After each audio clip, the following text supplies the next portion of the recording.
2K Sports pregame show. Hello again, everybody. I'm Ernie Johnson. Welcome to 2K Sports. We're already getting the feel for this new NBA season. Taking it all in with me, Kenny the Jet Smith and Shaquille O'Neal. For tonight's game, we'll be watching the Los Angeles Lakers as they go up against the Brooklyn Nets. And for Brooklyn, this is their first time facing off this season. Last year, they split the season series at a game apiece. And tonight, it's a race of thoroughbreds, two clubs that can go end to end in a flash. What is it that makes these teams so good in transition? THTA. TDI. And what does that mean? They have athletes to do it. Athletes to do it. I knew what that meant. That's it. Good ball handlers and good finishes, man. THT, HTDI. Not only that, they spend a lot of time perfecting it. The moment they get the ball, TLTP, they look to push. WSIDTKH FTC. We send it down to Kevin Harlan for the call.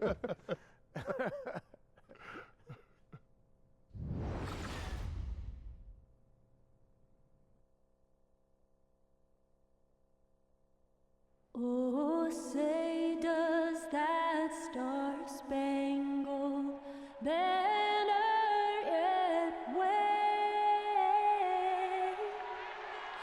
o'er the land of the free and the home of the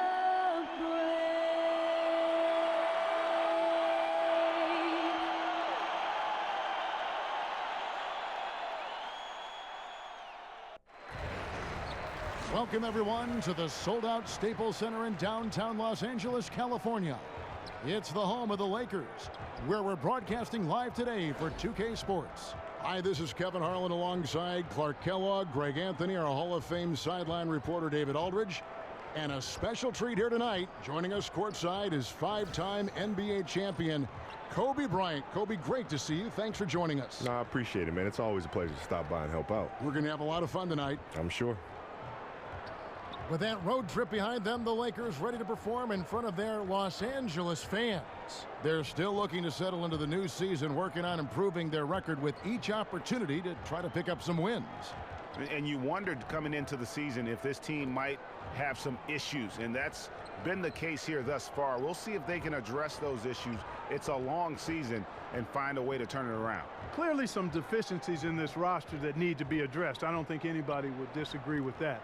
I mean, they'd love to get back to around 500, but the way they're made and constituted, that'll be tough.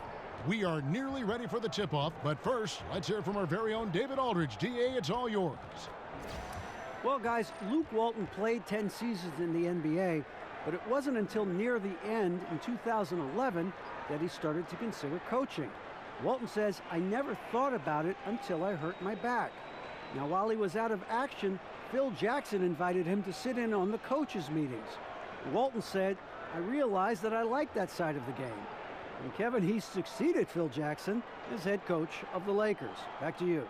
It definitely did, David. He won titles when he played for the Lakers. Now he'll try to bring that winning mindset back to L.A. And after 20 years in the NBA, Kobe, you were able to play with so many teammates. Can you make a short list of some of your favorites over the years? Yeah. Let's see. Pau Gasol for me. Derek Fisher. And a quality person. Oh, yeah. I mean, just the nicest guy you'll ever meet. Yeah, right. You know? And Derek Fisher, Ronnie Turiaf is one of my all-time favorites. Lamar Odom, Shaq, obviously, Robert Horry, Rick Fox. I mean, I've been very fortunate to play with some great teams. Horace Grant, AC Green. I mean, the list goes. Ron Harper. I mean, I can go on and on all day long. Brian Shaw. I mean, I was very fortunate to have some really good teammates. Here are the starters for Brooklyn. Carroll and Booker are your small and power forwards. Lynn and Russell are in the backcourt. And it's Mozgov in at the 5. And with all the different technological advances in the league, you see a lot of player and coaches now reviewing clips and tablets and A lot of film sessions. I know you used to study a lot of the league's videotapes. How much easier is film study now, say, from the time in the late 90s when you got in the NBA? It's so much easier. Really? Oh, my God. When I used to get in the hotel rooms, you used to have to call the front desk. They used to roll up the TV on the wheels. With the VCR machine. With the VCR connected right. to it, right? And I have to have all of these tapes. And you got to put the tape in, and you got to rewind it, and you got to fast forward it, and you got to rewind it. Yeah.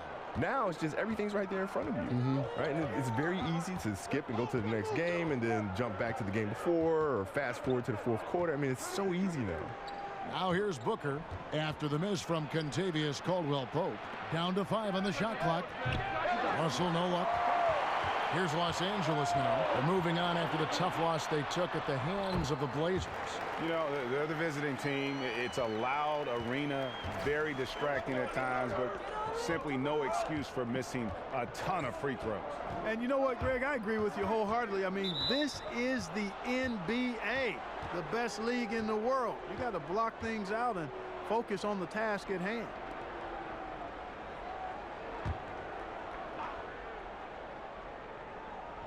And in the first, a little over a minute and a half in. Picked by Mozgov. Lock at 6. Lynn dishes to Mozgov. The Nets need to get a shot off here. And here's Booker from the arc. And Kobe, something that has changed in the NBA over the course of your career is the role of the power forward. Talk about bringing it. Boy, Ball has a nice feel for when his guys are open. He's solid, really solid when it comes to getting his teammates clean looks. That Unleash Chaos Under Armour replay really giving us a good look at the action.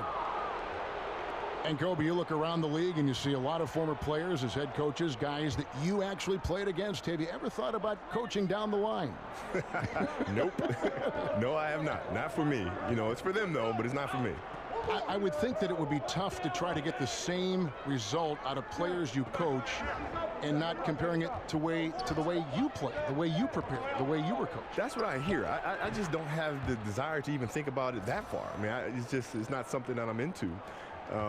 But that's the challenges I hear. You know, when Bird was coaching, when Magic was coaching, I always hear that as being the challenge. But ultimately, you know, you have to find different ways to motivate players. And, you know, nobody's the same, right? So you just have to figure out how to get them to their highest level. But still in all, coaching is just not for me. Here's Booker. Brandon Ingram picking up that last bucket.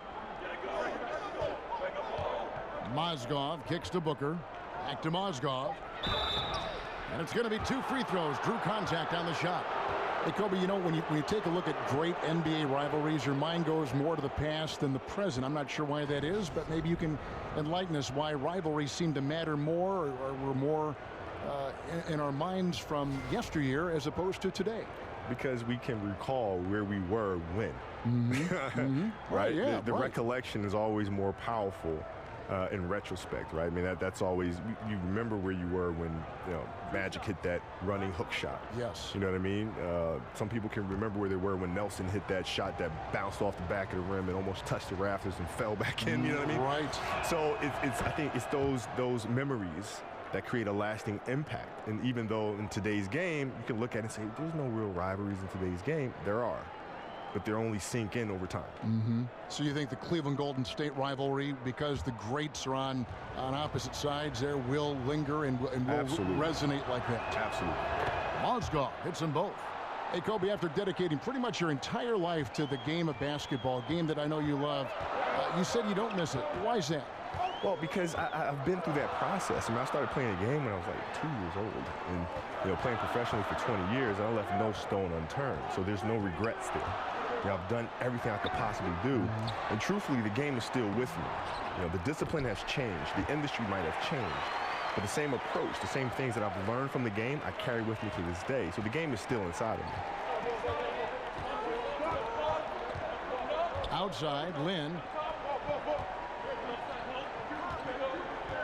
And we're just over 3.5 minutes into the first quarter. Here's Russell with the 3. No good on that one. Caldwell-Pope with some nice D. And he goes in for the dunk. You know, he attracts a lot of attention, and Lopez making the most of it there to set his teammate up with an open look. Kobe, you're a father. You've enjoyed that process, but basketball got in the way a lot of it. How do you balance fatherhood and playing at the level you played at? Yeah, when I was winning championships there, our kids were still relatively young, or I should say babies. In my last few years, they were older and knew that they could really feel my absence. And so what I try to do is try to bring them along for the process. So there were mornings I would wake them up and say, let's go. So we're going. Well, Daddy's going to go train, so let's go. No kidding. And I bring them with me. And they'd be in the gym shooting around or kicking a soccer ball around or hitting the volleyball around. But I felt like it was important as a father to not just tell them about hard work, but they need to see what I'm doing. When you're sleeping, this is what I'm doing here for 3 hours. And so they're a part of the process and feel connected to the process. But traveling and things of that nature is very, very hard because there's been plenty of birthdays that I've missed and school plays that I've missed. Lakers shooting their first free throw of the night here.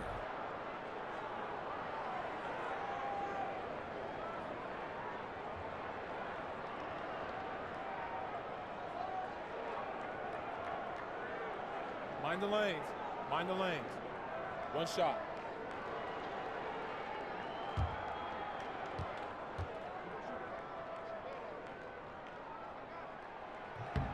Traveling was a part of your job, a part of mine. You missed some things with the kids, but I know you take pride, Kobe, in the fact that you made it to a lot of things as well. You were not an absent parent. Well, yeah, I mean, it's, having a great partner. I mean, my wife has been absolutely amazing, which I think is extremely important as well, because she really held down the fort at home, which to me is the toughest job in the world to do. You know, I have it easy in terms of going out there and playing games, but to have the responsibility of actually raising young people to be outstanding citizens. You talk about pressure. I mean, that's, you know, I have to ask her how she feels about handling that, you know what I mean? Because that's true pressure. Boy, the defense did an awesome job there, Kevin. Big time work. Really distracting them, throwing off the shot. That's how you do it on D. Now here's Carroll. He hasn't yet put up any points in this one. Here's Russell. Banked in off the glass. You look back to the final game as a player, Kobe, all the emotion that was building up for that moment. Then you go out and score 60 points. Surreal moment. Did you ever think for any moment that maybe I've got 1 year left in the tank after that 60-point performance? You know what? It wasn't a matter if I had another year in the tank. It was just, I just don't want to do this anymore. You know, I wake up in the morning, my body's sore. You know, that 60-point game was everything I had left for that year. And to be able to have to, like, reboot that, reset the system all over again, no thank you. People don't see that side of it, do they? No, they don't. But you know, it's just, nor do we want them to, right? We want them to appreciate being entertained and coming to a game and taking their mind off of whatever it is they want to take their mind off of. It's an opportunity for them to escape. And that's what we provide. So that's completely fine. In this first period, they've been aggressive and extremely focused. Yeah, this is a big lead right now, a big one, and they've seized momentum and showing no signs of letting it go. And the first timeout called of the game for Brooklyn. Last game matchup with the Suns, a tough loss there. Yeah, they lost the momentum, and it's a bit surprising that one got away from them, because for long stretches, they were the better team. Well, if you only looked at the stat sheets, you'd have a hard time figuring out how they lost it. I mean, it was a case of a few small things, some of the intangibles that didn't go their way in the end. Looking at who's out there now for the Nets. LeVert's checked in for D'Angelo Russell, and Dinwiddie subbed in for Jeremy Lin. Here's Dinwiddie. His last outing, he had 8 points. Here's LeVert. And again, no good by Brooklyn. Lakers leading by 10. And here's Caldwell Pope. He's coming off a 16-point game against Portland. Boy, he shows a lot of desire when he's fighting for that tough board, and his length doesn't hurt either. And in the history of the NBA, only a handful of players have lasted 20 seasons. Kobe, you played all 20 with the Los Angeles Lakers, an NBA record for seasons with one team. What does it mean to just having worn that Laker jersey your entire career? Well, I mean, it's a huge honor. I've always been a massive Laker fan, even when I was a kid. And so I never dreamed that I'd actually be wearing the golden armor for my NBA career. So to be sitting here right now, having played 20 years, is literally the coolest dream that could have ever happened to any kid, happened to me. And I don't know that it'll happen again. The way the league is structured now, money, the free agency, even though you had a chance to leave a couple times, you always chose to stay. Well, yeah, I mean, it's you know, loyalty is a word that you hear thrown around often, but in this day and age, it's very tough to see in sports because of the cap, because of, you know, the free agency market and so forth and so on. So I've been very, very fortunate to have a great organization and to be able to have played 20 years in my career here. Los Angeles with another miss. Nets trail by 8. And Kobe, your spectacular high school career at Lower Merion High School in Philadelphia, and that Philadelphia area paved the way for your NBA career. Talk about some of the highlights of your days in high school.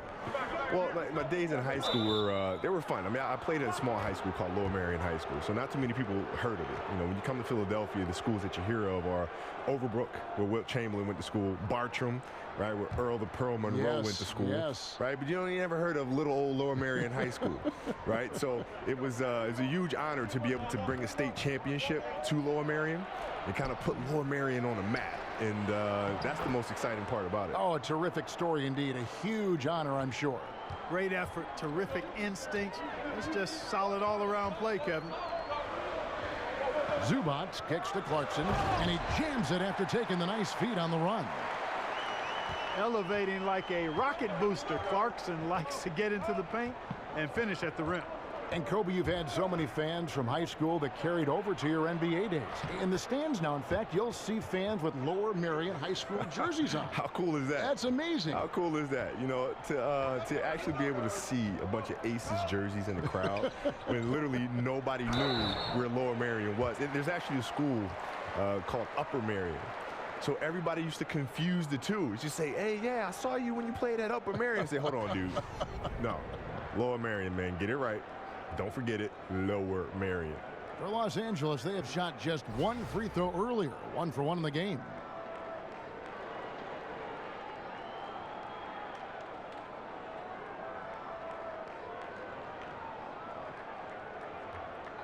Two shots.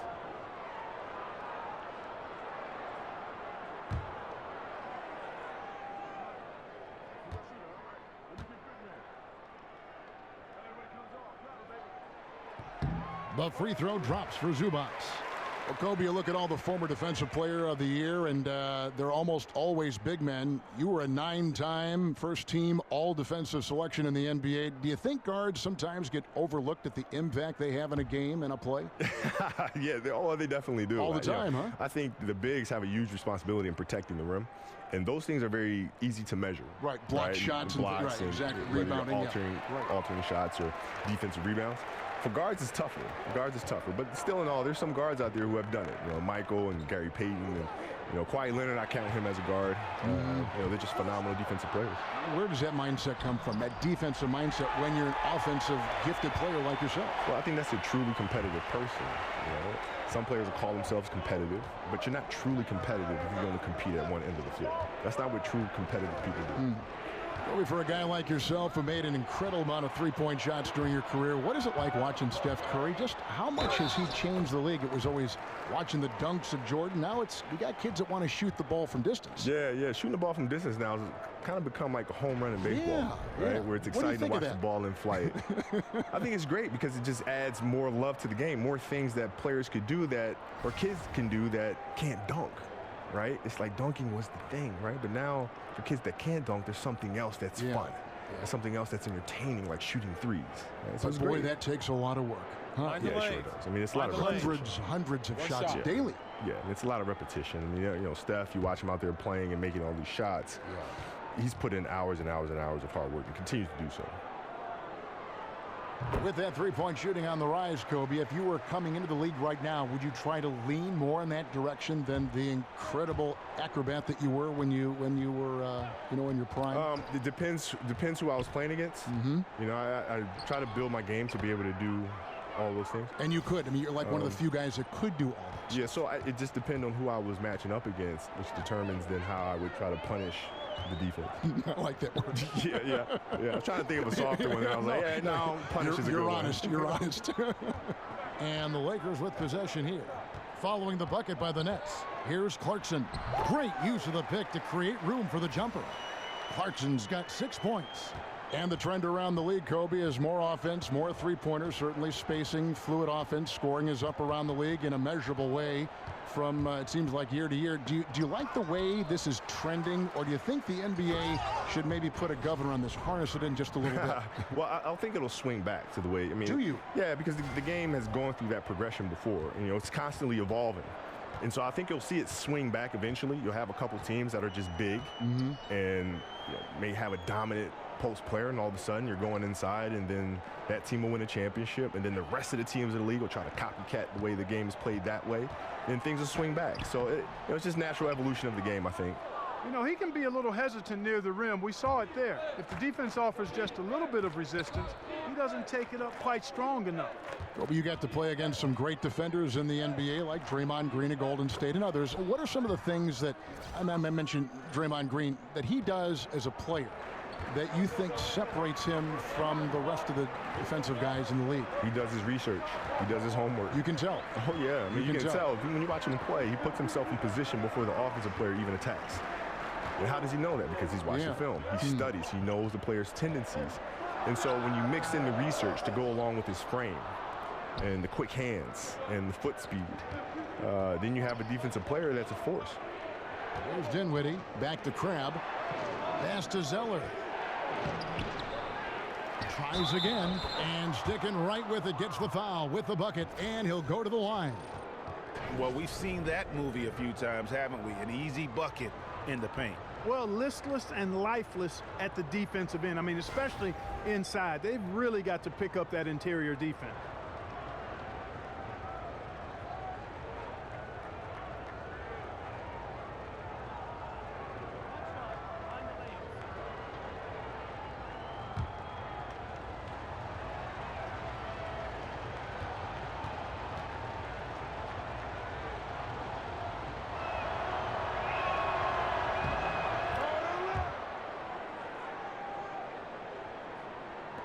There's 49 seconds left to play here in the first.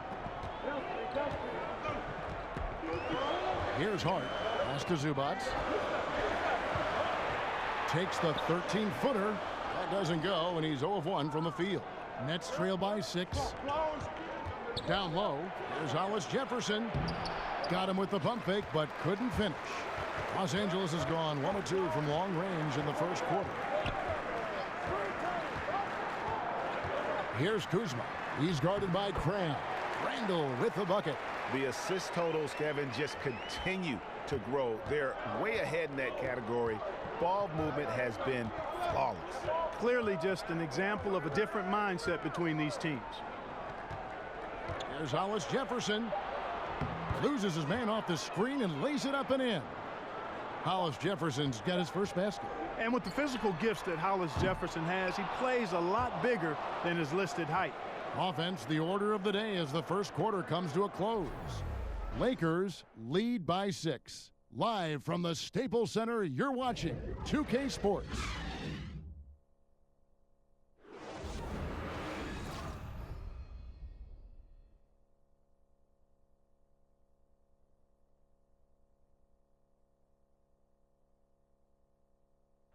And Jeremy Lin, a player who's come a long way in his time in this league, from going undrafted out of Harvard to where he is now. He says he remains very grateful. I wasn't sure, if my career would ever pan out the way I was hoping for, or if I would be able to stay in the NBA. And so for me to be here playing, to be able to know I'm going to play in the game, in an NBA game, it's just, it's pretty cool. Well, in a game filled with some pretty big egos, there are also guys like that who are living the dream in their own very grateful way. Lin has certainly seen the highs and the lows. And Kevin, not everyone's a superstar and certain of their future. Sometimes you get to be a superstar for a brief moment in time, but this game has a way of humbling people, even those who started out humble, like Lin. And the first quarter is in the books. Second about ready to get underway. And taking a look at the Lakers' performance here, what have they been doing or not doing in the game? Yeah, it didn't take them long to get that transition game going. Yeah, exactly. Right from the start, Greg, they were looking to get out and run, sprinting to their opportunities. And now let's check out the lineups courtesy of Gatorade, all fueled up and ready to go. Here's the second quarter of play. And Brooklyn looking who they've got. We've got Hollis Jefferson. He's out there with Zeller. LeVert out there with Craig. And it's Dinwiddie in at the point guard position. Well, Kobe, something that's such a huge tool in the NBA and the team's offense is the pick and roll, the screen roll game.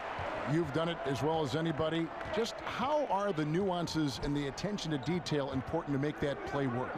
Well, it's really important, but the screen roll today is run differently than it was, say, when Utah was running it with Stockton and Malone.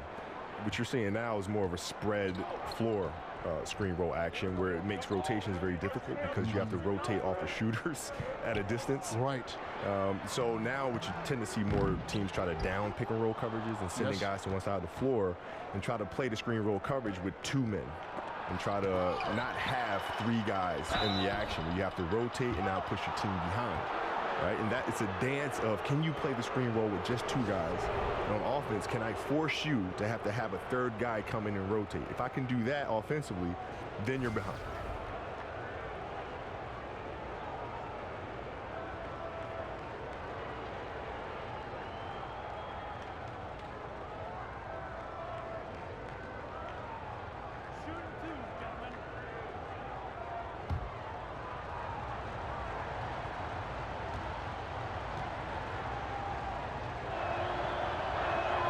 First free throw is good. A platoon swap here for the Lakers. And the Nets also making a change. Russell's checked in.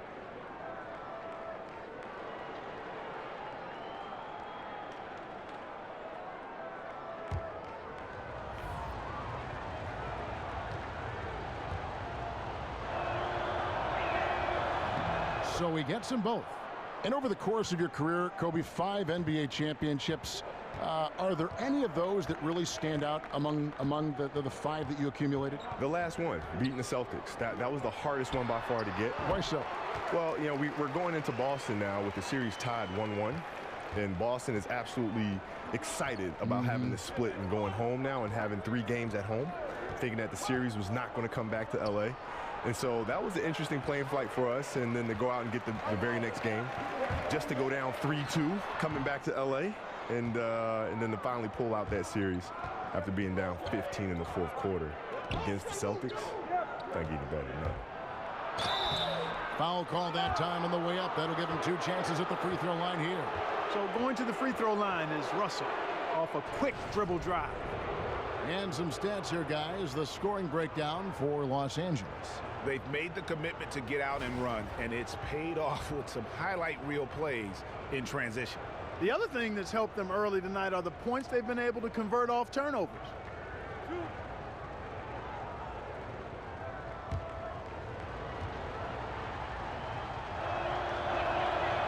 Free throw good, Russell.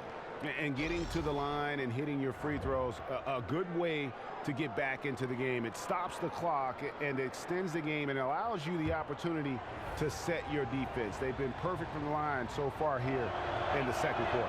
Jeremy Lin, he's checked in for Brooklyn. And he makes the first but misses the 2nd. You know, a decent free throw shooter at this point in his career. D'Angelo has the natural stroke, I think, to become one of the league's best. Shoots it very fluidly and easily. Talk, Kobe, about some of the great one-on-one scores. You might be the best ever, actually. But when you take a look at the crop now, who are some good guys in that one-on-one category that you like? Kyrie's sensational. Yeah, great handle. How about his handle? Like one of the best ever made. Yeah, but he can post too, though. I mean, that's the thing is he can post up. He can turn left shoulder. He can turn right shoulder. He can shoot a left-hand jump hook coming across the middle. He can pull up going left. He can pull up going right. He can attack off the handle. He can attack off a triple threat. You know, he's built the game without any weaknesses. I think most players, should be thankful that he's not 6'6". You're right. He'd be Kobe Bryant then, right? He'd be Kobe Bryant.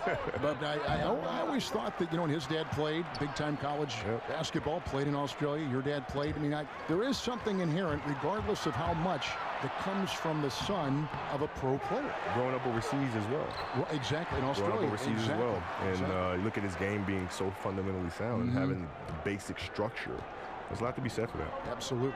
And Kobe, how did you learn to watch tape? Because there are guys now watching tape and they'll just go, and you wonder if it's really even sinking in. Trial and error. Yeah, right. Really? That was it? Trial and error. You know, you start looking at things, you start saying, man, like if I'm watching an edit on the player, and I watch one particular game, and then I look at the next game, and he's doing the same thing. And the next night, he's doing the same thing. Hold on, let me go back and watch. And then you start looking for consistent behaviors or patterns in their behavior. And then you think, okay, maybe that's something that's a tendency for him. Let me go back and check. 2 dribbles, turn. 2 dribbles, turn. 2 dribbles, turn. 2 dribbles, turn. 2 dribbles. Oh, my God. Yeah, there that's it is. it. There's the pattern. Right? So what if I interrupt him between his first and second dribble and throw him off a rhythm? What'll happen then? Right? What if I know he's going to go 1-2, turn right shoulder? I let him go 1-2. Now I jump to his right shoulder. Now you can't turn there. What happens then?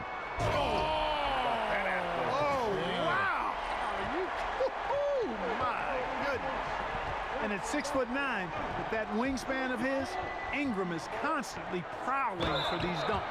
He's an incredible athlete who finishes with ease near the hoop. And you look at the NBA today and the social media, Kobe, a lot easier for NBA players to connect with fans over that social media platform. However, it's also easier to get people in trouble. Players have got to keep that periscope up, so to say. How hard do you think that is to manage? Well, you know, I think now in this particular generation, the sensitivity towards things you may hear or see on social media is much different than it would have been years ago. In other words, nowadays for athletes to be on social media, it's more easily tolerable for them to say something, right? Or to be able to speak their mind. Yes. And I think the important thing is just the consistency in that. You know, if you have a thought and you want to say it, say it. Right? Put it out on social media. Do whatever it is that you want to do with it. The key is just to be consistent and be who you are, not be afraid to be who you are. Here's what Brooklyn's going with right now. Booker comes in for Rondé Hollis-Jefferson, and Damari Carroll subbed in for Graham. That one is no good. So I think for players, Kobe, when they've been criticized on social media, I think they feel it's better to sleep on a reply and see if that same thought still resonates the next morning, because a lot of, in the heat of a post game, you read something, guys go off. Yeah, they do. And at the same time, when that does happen, because it's going to happen, no matter how many times we say it, it's going to happen. Yeah. And when it does happen, to be able to step back and say, okay, yeah, that's how I felt in the moment, and I said what I felt, and here's why I felt that way. And now you're ready to move on. I mean, it's a lot like life. I mean, people say stuff all the time that they don't necessarily mean. Right? I never felt, though, that you ever said anything that you truly did not believe in your heart. Yeah, well, I think most people do, right? When you're having a moment, you're looking at it and you say, you know what, should I send this out on social media?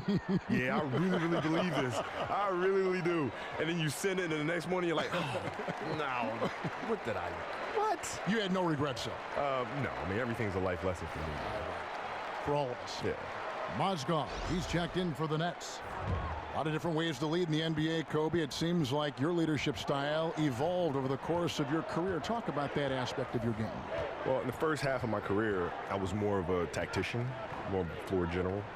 And then the second half of my career, I had to really start thinking about the emotions of the group and connecting with the group more and thinking more outside in as opposed to inside out.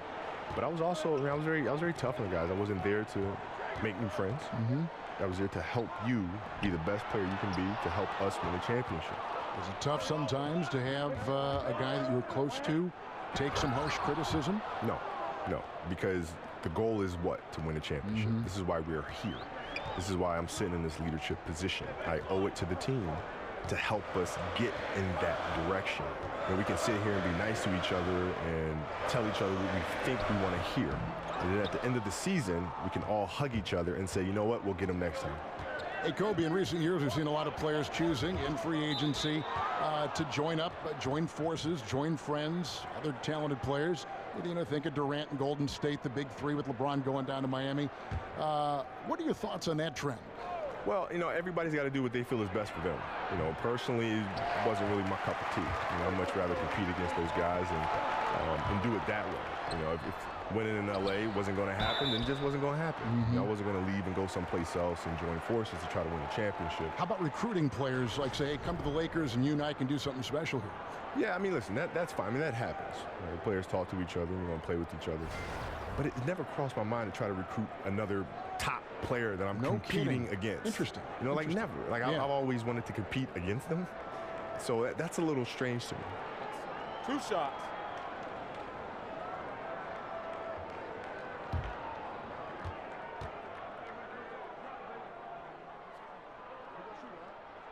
The first one falls. And you think, Kobe, of these super teams, it's like they need backup. Like a buddy, like walking down the hall in high school with the bigger guy, right? I don't sense you ever... No, but it's like, you know, growing up, I watched Magic and Michael go at it. Yeah. I watched Magic and Bird go at it. I don't want to see them play together. Yeah. Personally, I don't want to see that. Right. Like, what would my childhood be if Magic and Bird played on the same team? What would we be watching? Magic's Lakers, Jordan's Bulls, Bird's Celtics. Yeah. I mean, it's, you know, and even for Michael. So-and-so is Miami. If you ask Larry, you ask Magic, you ask Michael. They'd much rather compete against each other. Because you bring out the best in each other. They would have won every single championship from now until the day they retire if they played together, right? But that's not the point. Yeah. The point is the competition. In your team. Yes. Ingram with the steal. And Damari Carroll is going to pick up the foul. That's his first foul. Los Angeles leading by 8. Kobe, you were a player who lived in the gym. What motivated you as you go back and look at all those hours you spent in the gym to do that, to follow that path? I loved it. I loved the game. It wasn't a matter of working hard. I didn't realize I was working hard until like my second or third year in the league, when I realized here in the NBA, a lot of players don't do that. Right. And it was kind of a big shock to me. Like, I assumed everybody in the NBA just worked hard. Yeah, but to me, it wasn't hard work. It was like, I love doing this. Like, there's no place on earth I'd rather be than be here in this gym with a basketball and a hoop. But the greats are always the hardest workers, aren't they? I mean, right, have you ever seen a great player who is not the hardest worker on their team? No, I've seen players have great seasons. And, you know, and then the next season, it's not so much. Right. And then they have another great one. And the consistency isn't there. Mm-hmm. The truly great players love what they do. And that looks like hard work to the outside world. Did you enjoy playing the game? There was so much you put into the game, but did you enjoy the game? I did. I enjoyed the game. I loved playing, you know, the competition and all that, the getting ready and all that. But I enjoyed practice more. Did you? I did. I enjoyed training and practice more than I did the games. Wow. Kicks it to Mozgov. Back to Carroll. And he lays it straight in. They're finding lanes to the hoop now with consistency. 5 buckets in a row from the paint. And on the flip side, Greg, the defenders have to show more fight on the interior. They got to offer more resistance here. Nance a screen. Lopez a screen on Russell. Now here's Ingram. D right on him. Lopez, no luck. Boy, he's holding his team back. Really a hindrance. Can't make a thing. He's way off today. There's the call on Trevor Booker. That's his 3rd foul of the game. So it's both teams making substitutions here. Some say, Kobe, that the shooting guard crop in the NBA right now, a little light in terms of depth, not quite as many top 2 guards as we used to see play the game. Who do you like among some of the 2 guards you see now in the NBA? Well, it depends who we're considering a 2 guard. Right, now, because they just blend, the 2s, don't they? The 3s, they all just blend. Combo guards are playing some forward position. It's tough, isn't it? Yeah. So, you know, shooting guards to me are guards that have to do everything. You have to be able to play the post. You have to be able to play the perimeter. You have to be able to play the point. You have to do everything. So I'll put Russell Westbrook in that category. I'll put James Harden in that category. I'll put Kawhi Leonard in that category. There's a lot of players I'm forgetting. Even Giannis, I would say, is a 2 guard because of what he does. Yes. So there's a lot of talented guards out there. Did you like the ball in your hand, bringing it up, or would you have rather someone else bring it up, then get it to you in the half court, and then do what you did? Yeah, that's the one thing I'm jealous about Michael, because Michael didn't have to do that. He had Pippen. Yes, right. Who always brought it up. Yeah, yes, so he could focus on coming off the screens and catching and shooting. He didn't have to think about facilitating first. He could think about scoring and then passing out of double teams. Randall with the ball, now guarded by Booker, passes it to Kuzma. Clarkson kicks to Zubats, and he banks in the layup. And the Lakers lead by 6. And guys, they continue to put a lot of pressure on the interior defenders with their work down low. Booker with the screen for Lynn. The feed to Booker.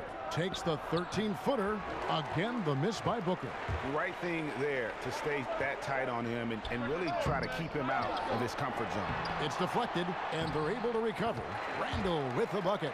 And they've been working hard on the offensive glass here in the second, and it's paying dividends. They're getting a lot of second chance points.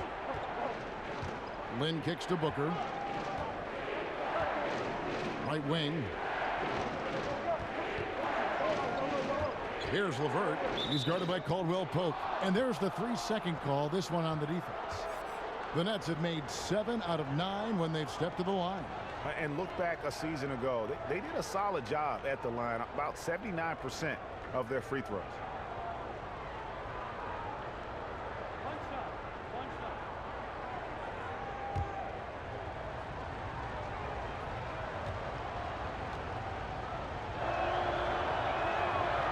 And the technical free throw is good. And, you know, the former undrafted point guard just continues to impress. Lynn is an exciting, unpredictable player on the court, but he brings value, too. Hart, he's checked in for Caldwell Pope. Dinwiddie's checked in for the Nets. Here's Booker.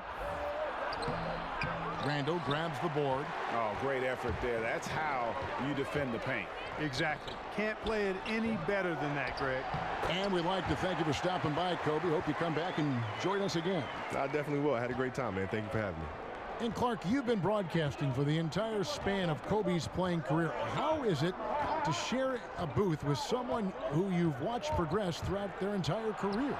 Well, it certainly reminds me that I'm moving into that last block on the demographic charts. I'm in the early third quarter, if you will, that's for sure. But it's a treat because it's wonderful to see how he grew as a player and as a man, and much, much respect for Kobe Bryant because he's a first ballot Hall of Famer and doing great things off the court, too.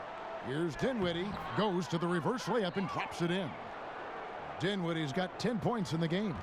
And the combination of his quickness and soft touch around the rim really allows him to pull off shots like that. A lot of players don't have the reverse in their arsenal. Here's Hart. A three, and that's not going to go. And so it's Los Angeles, ahead by 9 as the quarter comes to a close. They're pounding the ball inside, and that's where they've gotten their best production tonight. And now let's catch up with David Aldridge, who's standing by from the sideline. All right, Dave. Thank you, Kevin. Here with Kentavious Caldwell-Pope. And Kentavious, you guys were getting a lot of offensive rebounds in the first half. How important was that? I mean, that is important, man. We got to keep them off the glass.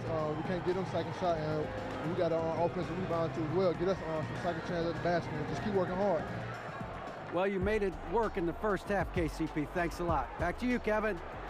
Thank you, David. We'll be back after halftime for the start of the second half momentarily. The 2K Sports Halftime Show. Ernie Johnson here.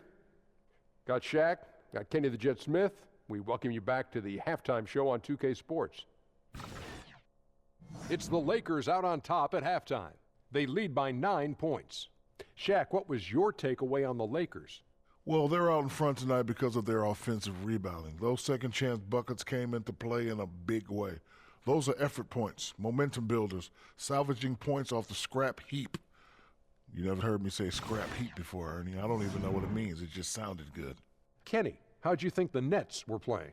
Well, it's never easy to play on the road, and the score reflects that. Just doesn't seem like they're well prepared for this matchup. Every time they tried to make a run, they got derailed. I think to refocus their efforts in the second half, they're going to need to play with a lot more determination for a chance to win this. And that's all we can do for now. As the second half begins, we get you back to Kevin Harlan.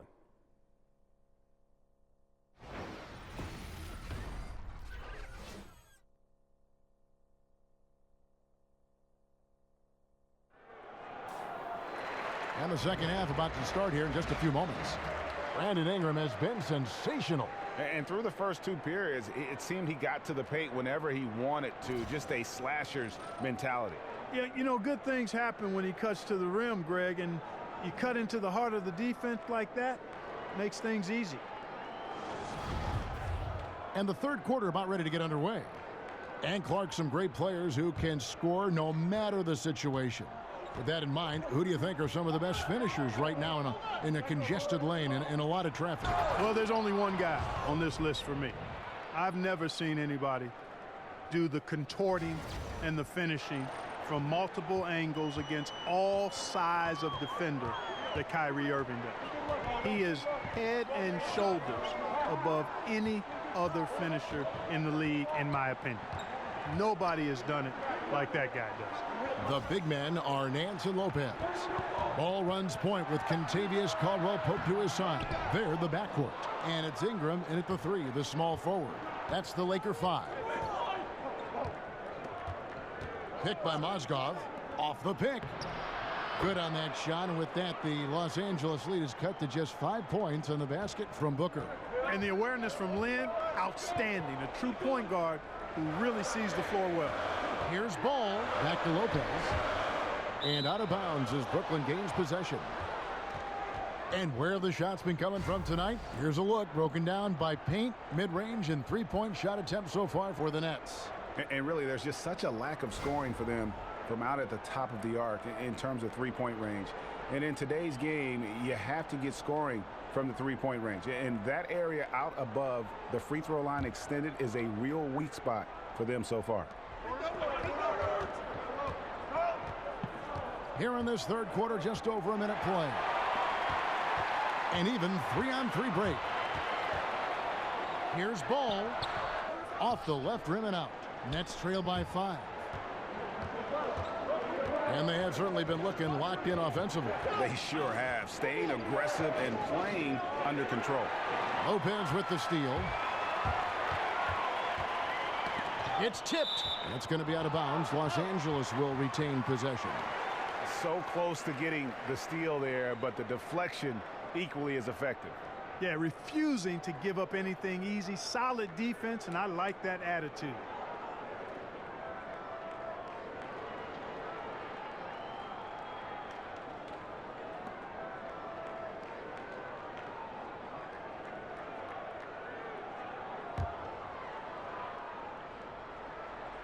And stolen by Russell. In transition, here come the Nets. Carroll with it, now guarded by Ingram. Carroll passes to Lynn. He dishes it to Russell. And it's a defensive 3-second violation. Hey, you know, D'Angelo Russell clearly has had his missteps. A lot of young players do. Embroiled in a controversy a couple of seasons back that hurt his relationship with his teammates. I think he's still in the process of working to recover that trust.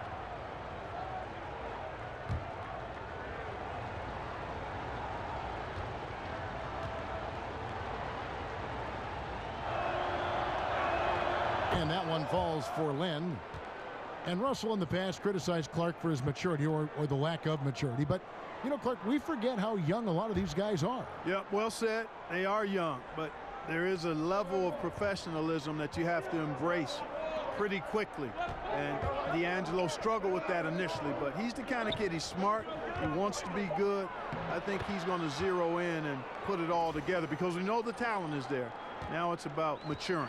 That makes 3 in a row to start the second half. Ball with a wide open look. And again, no good by the Lakers. No other way to put it. Just a poor shooting performance for him. But luckily, his teammates have picked up the slack. And now you see them starting to really work the ball inside. The Lakers have gone 0-3 and are still looking for that first bucket here in the second half. Down low, looking for Nance, and he gets it there. Up high to stuff the alley-oop.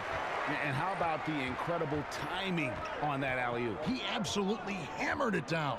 Boy, I tell you what, that's the play we'll remember if they can put together a little surge to break this game open. Fast break, the Lakers.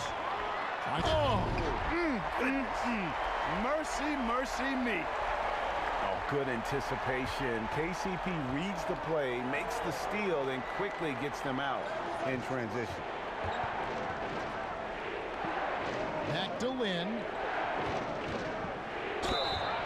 And 2 free throws coming up, unable to get that one to go with all the contact.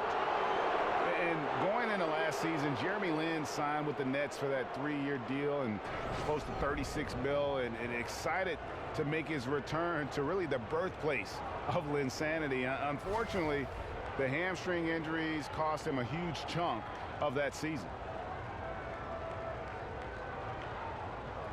Now, gentlemen, 2 shots.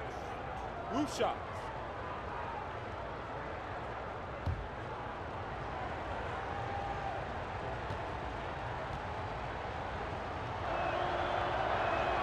And he knocks down the first one. And Greg, Jeremy Lin described last season as a year of my prime down the drain. I mean, it had to be demoralizing. Yeah, especially after bouncing around for a few years. He thought he'd found a chance to start and a chance to lead, and instead he found himself in dress casual on the bench. Both free throws good from Lin. The Lakers in the lead. Ball dishes to Nance. Caldwell Pope kicks to Lopez. Second chance shot. That's tipped. And it goes out of bounds. That one is off Zeller.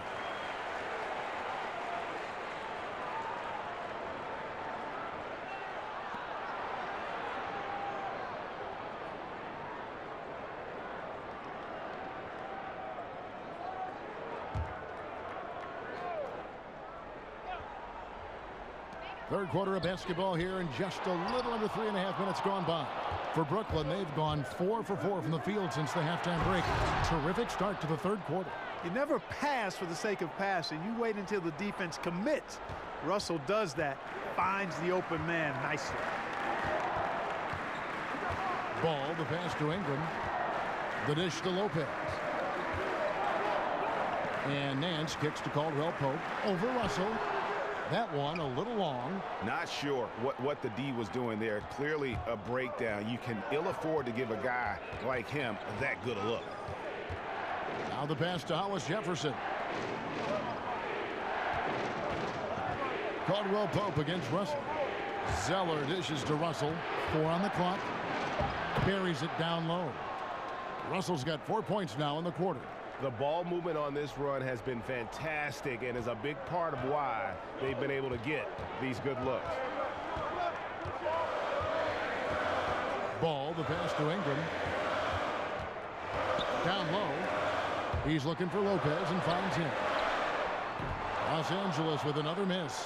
And here's Brooklyn. They're on a 15-4 run. Lin. Ball with the rebound. Ball's got his 4th rebound in this one. Ingram kicks to Ball. Inside. And that's out of bounds. The Lakers will retain possession. These are the players who had the most success from deep last season. And you look at Crabbe, 2nd in the league, extremely accurate from beyond the arc. The bucket must have looked 3 feet wide to him last year. I mean, very deserving in terms of that spot among the league leaders from 3. Ball dishes to Lopez. Over Zeller. And the shot is good, dropping in off the front of the rim. Lopez has got the game tied up here for Los Angeles. Outside, Lin dishes it to Cramp. Picked by Zeller. Grab the pass to Zeller. In the corner, Hollis Jefferson. That's tipped. Now here's Ingram. He's guarded by Cramp. Ball kicks to Nance. Lopez a screen. Here's Ingram, and it's good. He planted his feet on the pick and shielded the defender off. And now we'll get perspective here on how the hustle game has been going for the Lakers. We've seen them make the extra effort from a defensive standpoint, closing out airspace and sending shots back. They've repeatedly gotten out on the break tonight as well and scored a lot of baskets in transition. Excellent concentration from the D. Intimidated the shooter, bothered him, distracted him, and made him think twice as he went in for that layup. And giving up some height, he just finds a way to carve out a little separation. Yeah, you know, he doesn't back down from anybody, Greg. Effective at getting the room he wants and then gets his shot off in time. Lopez a screen. Ball dishes to Lopez. He used that pick to get in close. Lopez has got 12. Nice job that time. Really an excellent job from Lopez to find the right angle to get the feed off the pick and roll. Russell passes to Lynn. Picked by Zeller. Lopez with the block. You could see Lopez tracking that shot the whole way. Nice awareness from him and a terrific rejection as well. Los Angeles calls timeout. Well, you know, historically, the Lakers have been a glamour franchise and have been able to attract top-tier free agents. The temptation exists to skip any rebuilding and instead look to reload with new stars. We'll see if that pays dividends going forward. And Coach Walton has said when you build from within, you control your own destiny. What do you think, Clark? Should they build slowly but surely or look to land the big free agent? Well, I think you do a combination of the two, but slow and steady usually wins the race. I know in this day and age we want everything microwave, but one of the questions for the Lakers is how many of these young guys have real star potential? Who are those guys you can build around? And if you don't see it, the temptation grows stronger to go out and try to find that ready-made star. A shot by Clarkson, no good. Yeah, good interior D there prevents the deuce. And, you know, that's not easy at all. When guys get this close to the bucket, it's tough to stop the basket. Another shot, and denied. He sends it right off the glass. To the inside. The putback controls the rebound and puts it back up and in. And the Lakers lead by 2. And at the offensive end, he's done about as much as they could have hoped for today. LeVert the pass to Crabbe. Kuzma pulls it in. Los Angeles has gone 0-2 from deep to start things here in the second half. Oh, offensive interference.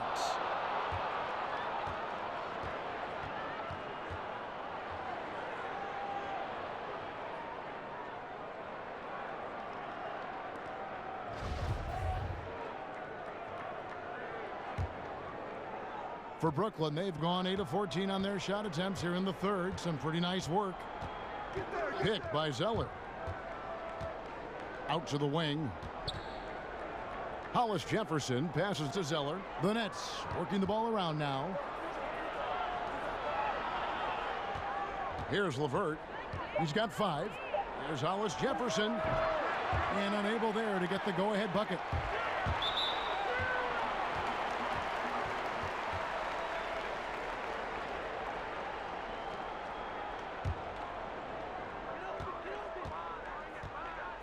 Now, here's Clarkson. 6 points for him. Pass to Kuzma. Out to the right wing. They set the pick. 6 to shoot. Let's a floater go. Excellent contest. And I'll tell you something else. I mean, Hollis Jefferson is just a lockdown defender. Doesn't get any plainer than that. Clark, you know we like to reach out to the fans and have them send in questions, so I've got one right now. Here's Alex in Ohio, of all places. He asks, what sport other than basketball are you best at? I specialized early, Alex. I was a decent athlete, had good hands, could catch and throw a football pretty well, but didn't like the contact there. Right now, I'm actually just a good workout guy, and I'm trying to become a better than average golfer. 2 shots.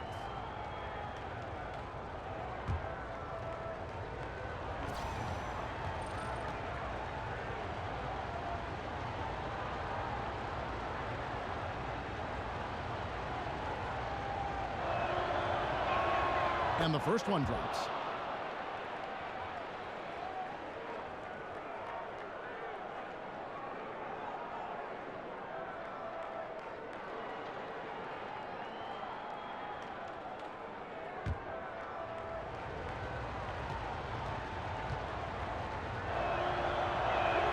All free throws good from Crabbe. And over the course of the Nets franchise history, some interesting decisions. I mean, back in the 90s, they came very close to changing the team name to the Swamp Dragons. I think I'm just going to leave that one right there. and the rebound battle split evenly thus far. Yeah, tit for tat on the glass. Just one more aspect of what's been a very closely contested ball game here. And he's been way off the mark this quarter. It's been ugly. It's tipped. The 7'2" wingspan of Hollis Jefferson paying off right there. His defense can be suffocating.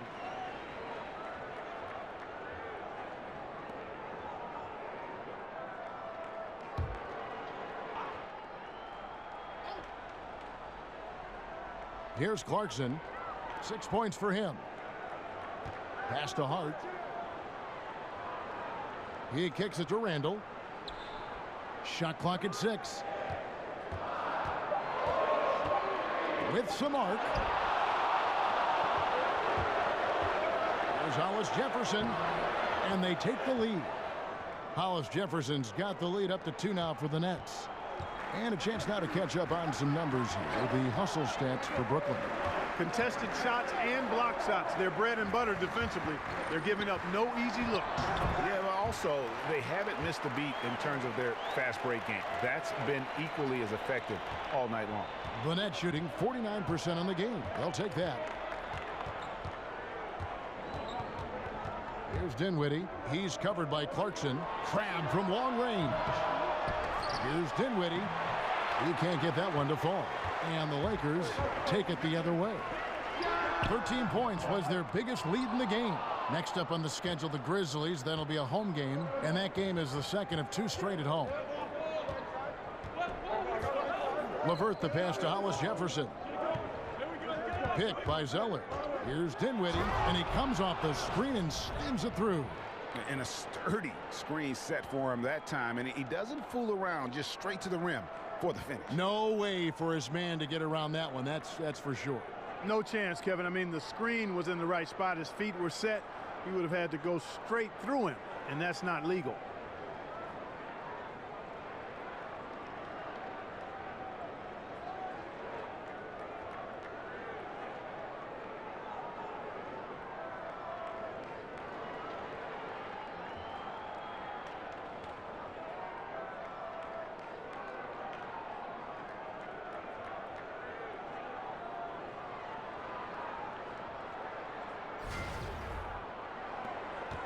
Now Clarkson. Pass to Hart. Now here's Zubats. Here's Clarkson. Hits the three-point bomb. Clarkson's got 9. You know, Clarkson really working on his range, and defenses better wise up to it. Now a timeout called by Brooklyn. As the teams head into this timeout, a chance for the coaches now to map out some plays for the next few minutes and a chance for the players to rehydrate with some Gatorade. That's important if they want to make sure they don't wear down later in the game. Absolutely. Over the course of a game, you have to stay hydrated. So for the Nets, Mozgov, he's checked in for Tyler Zeller. Booker comes in for Rondé Hollis Jefferson. And Damari Carroll subbed in for Allen Crabb. Here's Booker. That's tipped. Does not have a shot blocker's reach, but Randall makes up for it with excellent anticipation. And we take a look here at the shot chart for the Lakers.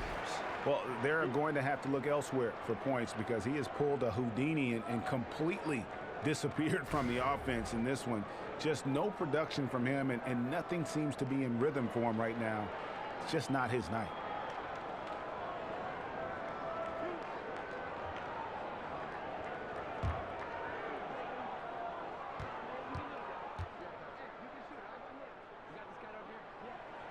That free throw, no good.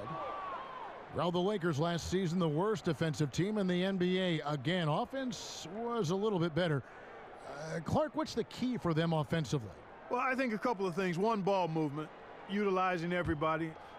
Last season, they were bottom 5 in assists, top 5 in turnovers, and that ratio, those numbers, not conducive to good offense. It's been a coaching carousel in Brooklyn in recent years, Clark. Your thoughts on Coach Kenny Atkinson, who came from Atlanta, and what he's done there, and what about his staff? Well, you know, brave souls, and I think Kenny Atkinson has the right approach. Time will tell what kind of coach he becomes, but I like what I've seen from him. He confessed that people he respected told him he'd be insane to take the job, but nothing ventured, nothing gained, and he stepped into it. The Nets have to return the faith he showed and give him time to build this team. The Lakers have scored 6 points from their 8 attempts at the line so far.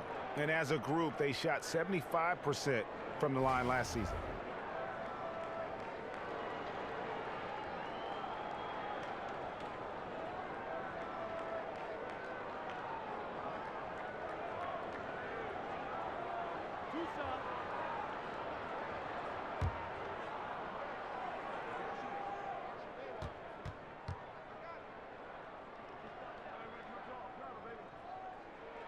Free throw good. Clarkson. And Jordan Clarkson, a second-rounder out of Missouri. He's got some offensive talent. Yes, he does. I love his game. He's solid as a jump shooter. He's athletic, can make plays for others. His defense continues to get better. He brings a lot to the table. I like this young man's game a lot. So he picks up just 1 from the line that time. And missing opportunities here to extend that lead at the free throw line this half. Mozgov. That one falls coming off Dinwiddie's feet. 6 points for Timofey Mozgov. That huge frame of Mozgov's helps him convert through contact. Shot clock and game clock separated by less than 6 seconds. They set the screen. Kuzma passes to Clarkson. Second chance shot. Got a piece of it. Here's Dinwiddie. And that's going to be a travel. And you can tolerate gaffes like that sometimes, but in a close game, man, I tell you what, that really hurts. And so it's the Lakers with it. 1 second left. And no good trying to get that one. And we just finished the third quarter, and we've got a tight ball game here. Lakers ahead, leading by just 1. And coming up as soon as we return from break, the fourth quarter gets underway.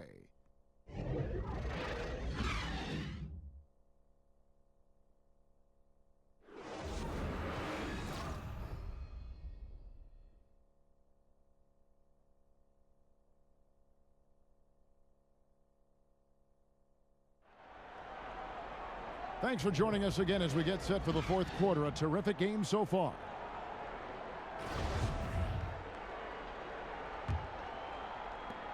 The Lakers in the lead. Setting the floor for the Nets. Down low, it's Booker and Mozgov.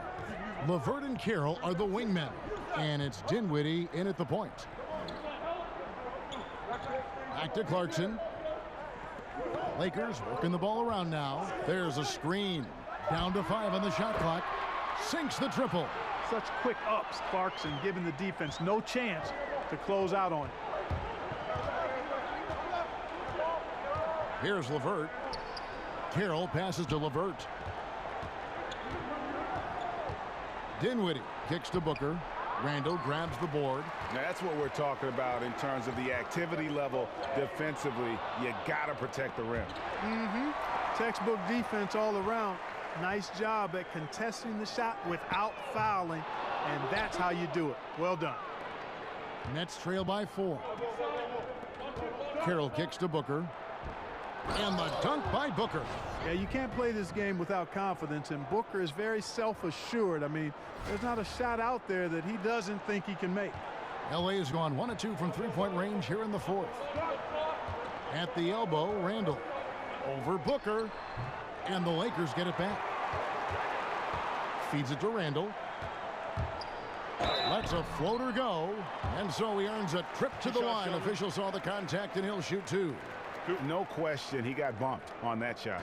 Yeah, the officials didn't need to talk that one over. It was obvious. And Randall, a dominant rebounder, but, you know, Clark, can he man that center position for stretches, do you think?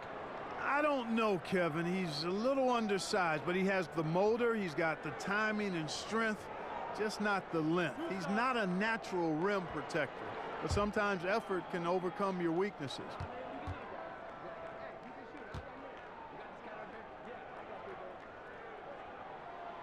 That free throw missing.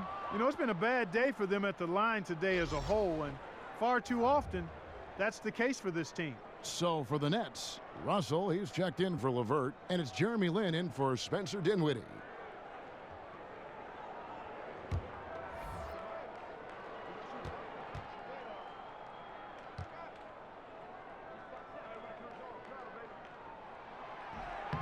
Good on the second free throw.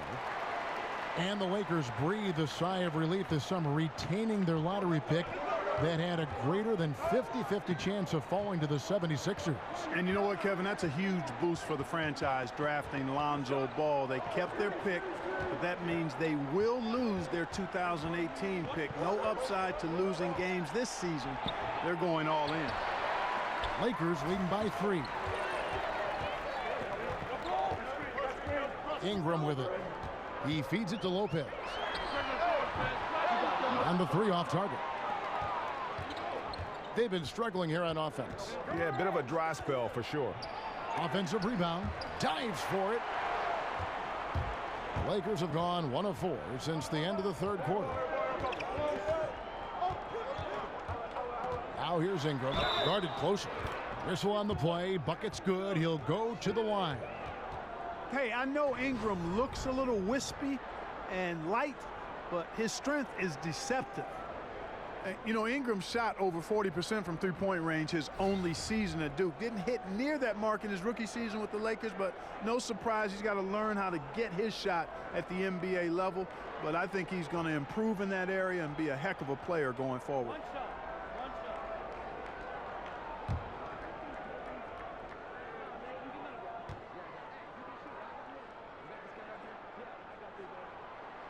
And that one misses.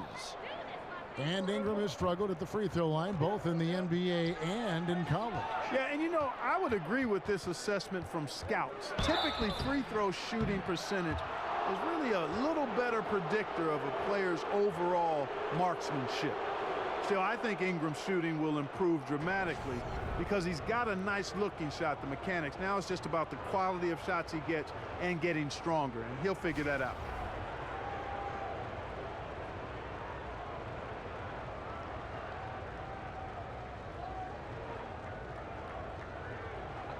Two shots.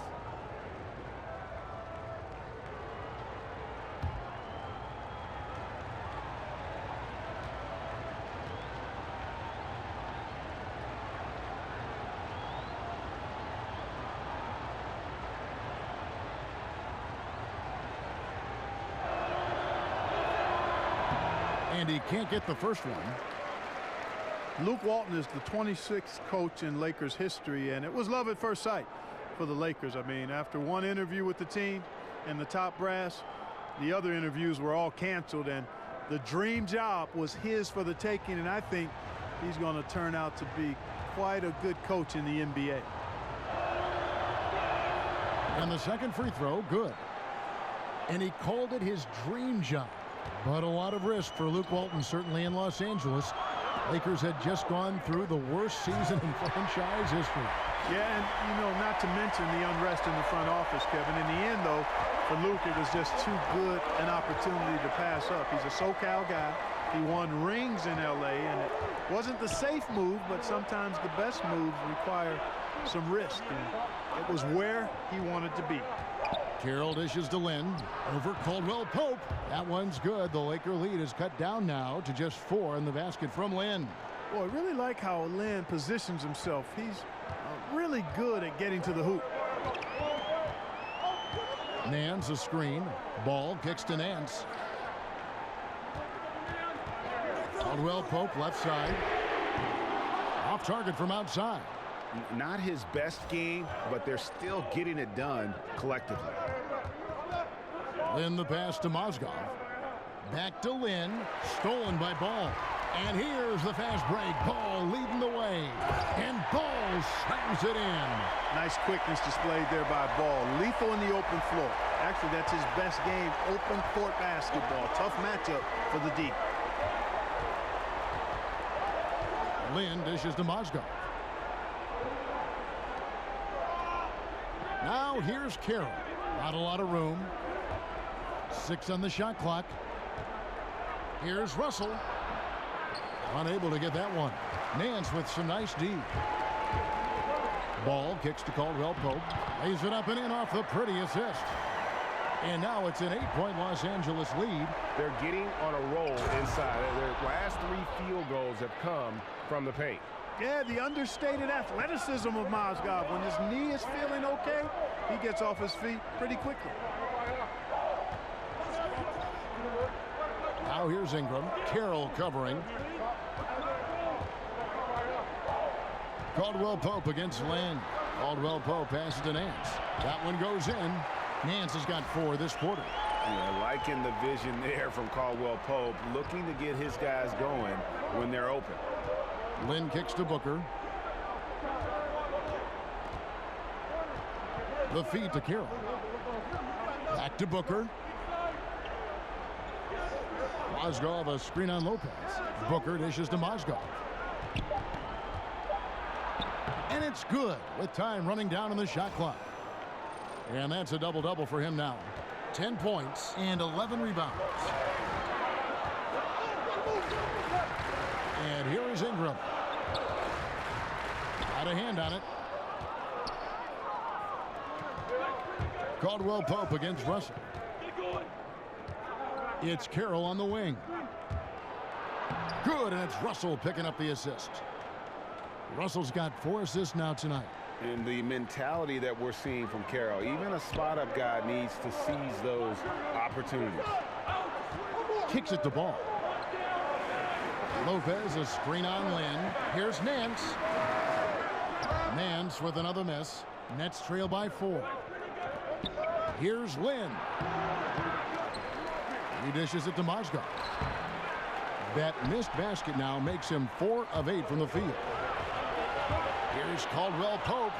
Count the basket. And good touch there on the floater. A shot KCP is adding to his arsenal. Outside, Lynn.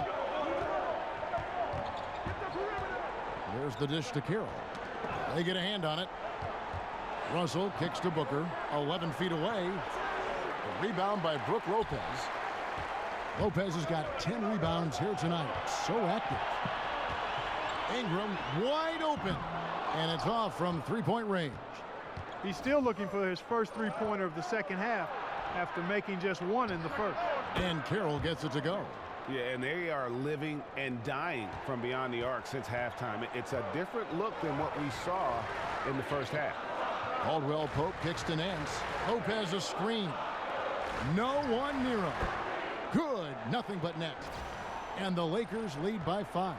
And with Ingram, he can score from anywhere. I mean, his jump shot is money, and his drives to the hoop, lethal. Russell with it. Now guarded by Ball. Now here's Mozgov. Here's Lynn on the money from 12 feet away. Pretty much all of their buckets coming from inside the paint now. Los Angeles leading by 3. Ball kicks to Nance. To the left side wing. Nance sets a screen for Ball. A floater. Nance passes to Lopez. And a kind roll that time off the rim as that one falls. Lopez is really dangerous as a shooter if you give him space to catch and then shoot. Now Russell. And it's Kentavious Caldwell Pope with the foul. That's his first foul. And you can see he just didn't get squared up with his feet. Greg, those are always tough to judge, but I think the official got that one right. Lynn dishes to Booker. To the wing right side. That one's good. The Laker lead is cut back down to 3 after the basket from Mozgov. Well, nothing was going down for him in the first half, but since the break, he's been on target. Nance against Booker. And Nance kicks to Ball. Here's the teardrop, and that's 2 points on the layup. Ball's got 4 points in the quarter. And Ball has so much confidence on this floater in addition to a nice touch with it, so that makes it really hard to deal with. In the pass to Mozgov. Dishes to Booker. The Nets working the ball around now. That one's good. The Laker lead is cut to just 3 points on the basket from Mozgov. There's been a change in his game compared to what we saw in the first half. I mean, he's scoring with a lot of confidence now. They set the pick. Ball dishes to Ingram. Lopez kicks to Nance. The baseline J. Lopez with another miss. And the defender was very apathetic there. Fortunately for them, he missed that mid-range jumper. And it's going to be a 3-second call.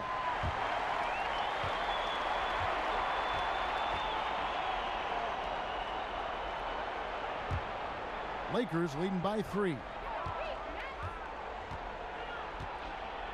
Here's Ball. There's the pass to Ingram. Lopez, a screen on Carroll. Here's Ingram. Rebound, Brooklyn. Mozgov's got 11 rebounds in the game. Carroll. And that one clearly a foul. Gets the whistle, and 2 shots coming up. Lonzo Ball picks one up.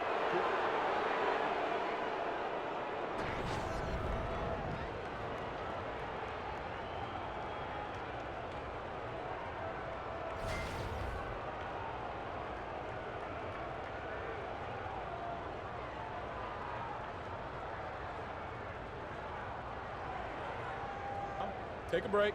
Take a break. 2 shots.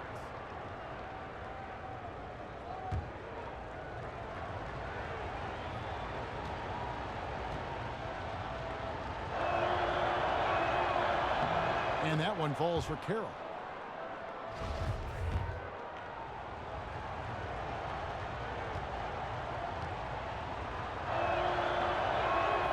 He hits both from the stripe. The Lakers in the lead. Ball with it. Shoots over Lynn. And he sinks that one, hitting the back of the rim on the way in. 11 points for Lonzo Ball. Nets shooting 49% on the game. They'll take that. Lynn the pass to Mozgov. They set the pick to the middle. Here's Booker, and the dunk by Booker. You know, over time, Booker has taken on a bigger role, including being the guy they look to in big situations. Lopez a screen. Down low. It's tipped. Here's Ball. And the shot no good. A bit short. And low percentage look on that one. Not sure what he was thinking. I agree with you. Not a good shot, not good offense. They can get a much better look than that, but they're going to need to be patient to do so. And here's Caldwell Pope. We've got 1:18 left here in the 4th quarter. Ball no good. The Nets with the lead. Here's Mozgov. And the whistle blows, so a chance here for a 3-point play. Well, a guy who's played long enough with some of the greats. Mozgov now looking to rise to the challenge in big moments himself.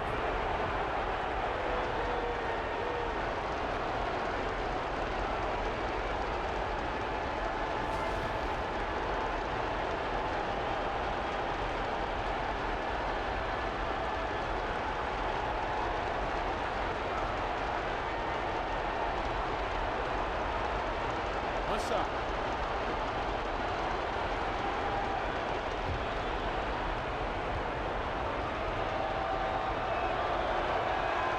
And really a great job to maintain his composure. How about the body control there?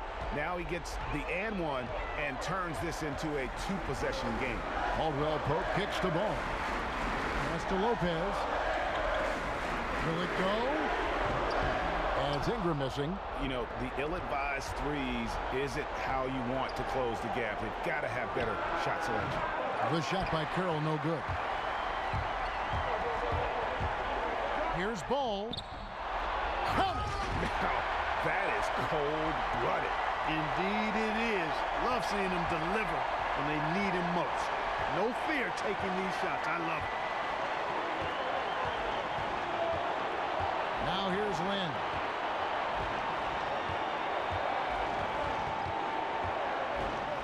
Inside, 5 on the clock. Yes! And now they are probably too far ahead. It's going to be nearly impossible to get back in this one.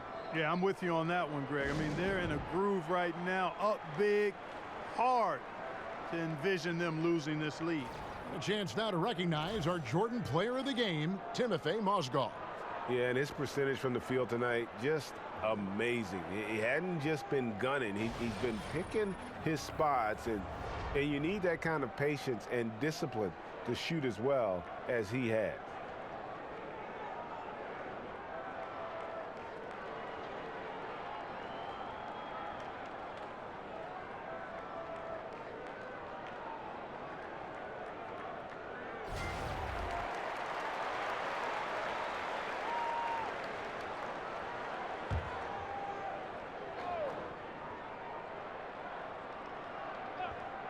Here's ball, tipped away, sinks it, and he has brought them to within 2 points. Absolutely no fear in this young fella. When the game is close, you want the ball in Ball's hands. And you know what? Smart foul. You got to try and extend the game. Sure, it's not over. The clock is as much a problem for them as the score is right now, so they've got to try to manage it. It's the first, and that makes it a 3-point lead.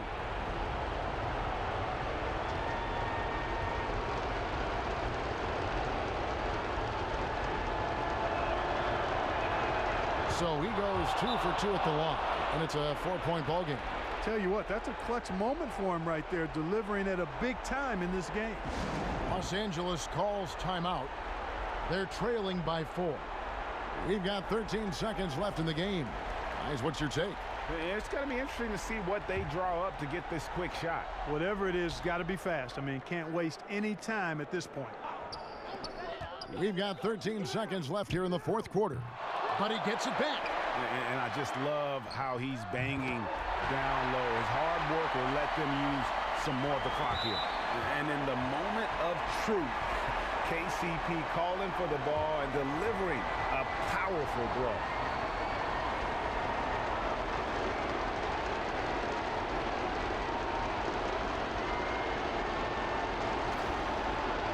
Shooting 2.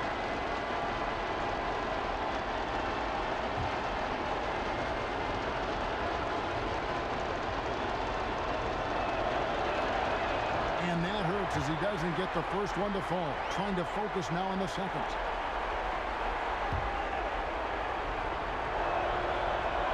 And he ends up making the second, and that will put them up by 2. 5 seconds left in the fourth. Here's Ball.